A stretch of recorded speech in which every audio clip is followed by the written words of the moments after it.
Hello అండి, అందరికీ నమస్కారం. మనకు తెలిసిన సముద్రాలు బ్లూ కలర్లోనే ఉంటాయి, కానీ ఇది మాత్రం ఎర్రగా ఉంది. ఎందుకు?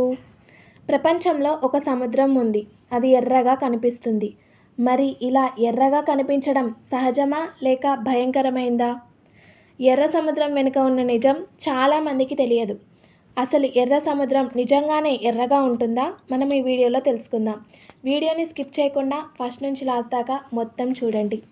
3 నుంచి 4 మిలియన్ ఏళ్ల సంవత్సరాల క్రితం ఆఫ్రికా ఖండం మరియు అరేబియన్ ద్వీపకల్పం ఒకదాంతో ఒకటి చీలికగా ఏర్పడి పెద్ద లోయగా మారి ఆ లోయలోకి హిందూ మహాసముద్రం నీరు వచ్చి చేరడం వల్ల ఎర్ర సముద్రం ఏర్పడిందని శాస్త్రవేత్తలు చెప్తున్నారు. మరి ఈ ఆఫ్రికా మరియు అరేబియన్ ప్లేట్ల మధ్య దూరము ప్రతి ఏటా 1 సెంటీమీటర్ పెరుగుతుండడం వల్ల భవిష్యత్తులో ఈ ఎర్ర సముద్రము మహాసముద్రంగా మారే అవకాశం ఉంది. ప్రతి సంవత్సరం 1 సెంటీమీటర్ పెరుగుతూ ఉండడం వల్ల ఈ ఎర్ర సముద్రాన్ని యువ సముద్రం అని కూడా పిలుస్తున్నారు. ఆసియా, ఆఫ్రికా ఖండాలను ఈ ఎర్ర సముద్రం వేరు చేస్తుంది.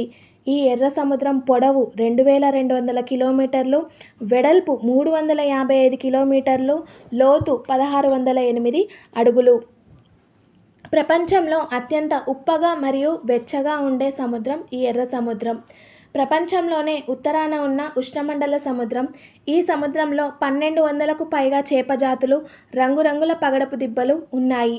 సూయజ్ కాల్వ మరియు బాబెల్ మండేబ్ జలసంధి ద్వారా ఆసియా, ఐరోపా దేశాలను కలుపుతూ ఇంధన రవాణాకు అత్యంత కీలక మార్గం. ప్రపంచ వాణిజ్యంలో 15% ఇక్కడ నుండే జరుగుతుంది. ఇందులో శాశ్వత నదులు ఏవీ కలవవు. ఎందుకు అంటే ఎర్ర సముద్రం చుట్టూ ఎడారి ఉంటుంది కాబట్టి ఎర్ర సముద్రంలోని నీరు చాలా క్రిస్టల్ క్లియర్గా ఉంటుంది.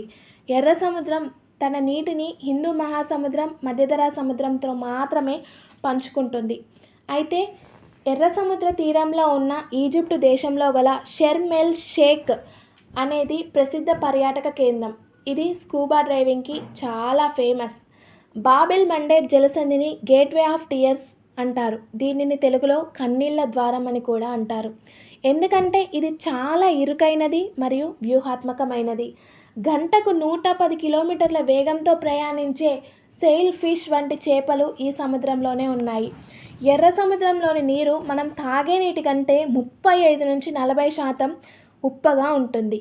మరి ఈ ఎర్ర సముద్రానికి 8 దిక్కుల ఏ సరిహద్దు దేశాలు ఉన్నాయో ఇప్పుడు తెలుసుకుందాం.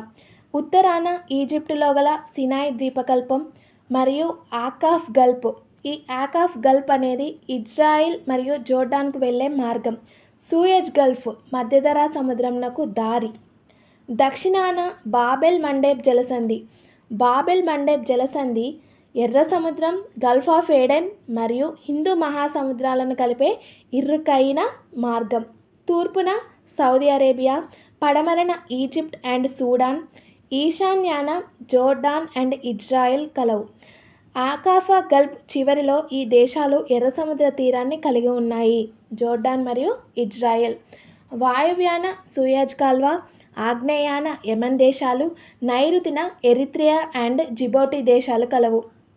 మనకి మొత్తం 8 దిక్కుల దేశాలున్నా కానీ ప్రధాన సరిహద్దు దేశాలుగా 6 దేశాలను మాత్రమే పరిగణలోకి తీసుకుంటాము. ఎందుకు అంటే ఇజ్రాయిల్ మరియు జోర్డాన్లకి సముద్రంతో నేరుగా సంబంధం ఉండదు. కేవలం ఆకాఫ్ గల్ఫ్ అనే ఒక చిన్న పాయ ద్వారా మాత్రమే సరిహద్దును తాకుతాయి. మరి ప్రధాన సరిహద్దు దేశాలైన ఆ 6 దేశాల గురించి కంప్లీట్ ఇన్ఫర్మేషన్ ఇప్పుడు తెలుసుకుందాం. వాయువ్య దిశన ఆఫ్రికా ఖండంలో గల ఈజిప్ట్ దేశం, రాజధాని కైరో, కరెన్సీ ఈజిప్టియన్ పౌండ్. తూర్పున ఆసియా ఖండంలో గల సౌదీ అరేబియా దేశం, సౌదీ అరేబియా రాజధాని రియాద్ మరియు కరెన్సీ సౌదీ రియాల్. పశ్చిమాన ఆఫ్రికా ఖండంలో గల సూడాన్, సూడాన్ రాజధాని ఖార్టూమ్, కరెన్సీ సూడానీస్ పౌండ్. నైరుతిన ఆఫ్రికా ఖండంలో గల ఎరిత్రియా దేశం, రాజధాని అస్మారా, కరెన్సీ నక్బా. ఆగ్నేయాన ఆసియా ఖండంలో గల యెమెన్ దేశం, రాజధాని సనా, కరెన్సీ యెమెనీ రియాల్. దక్షిణంన ఆఫ్రికా ఖండంలో గల జిబౌటి, రాజధాని Djibouti City, currency, Djibouti and franc. మరి ఈ 6 సరిహద్దు దేశాలను గుర్తుపెట్టుకోవాలంటే ఒక ఈజీ కోడ్ ఉంది, చెప్తాను వినండి. DESSEY, డెస్సీ అనే కోడ్ గుర్తుపెట్టుకుంటే మనకు ఈ 6 సరిహద్దు దేశాలు ఈజీగా గుర్తుకుంటాయి. డి అంటే జిబౌటి, ఈ అంటే ఈజిప్ట్, ఎస్ అంటే సూడాన్, ఎస్ అంటే సౌదీ అరేబియా, ఈ అంటే ఎరిత్రియా, వై అంటే యమన్. ఇది ఎర్ర సముద్రం గూర్చి కంప్లీట్ ఇన్ఫర్మేషన్. మీకు ఈ వీడియో నచ్చింది అని అనుకుంటున్నాను.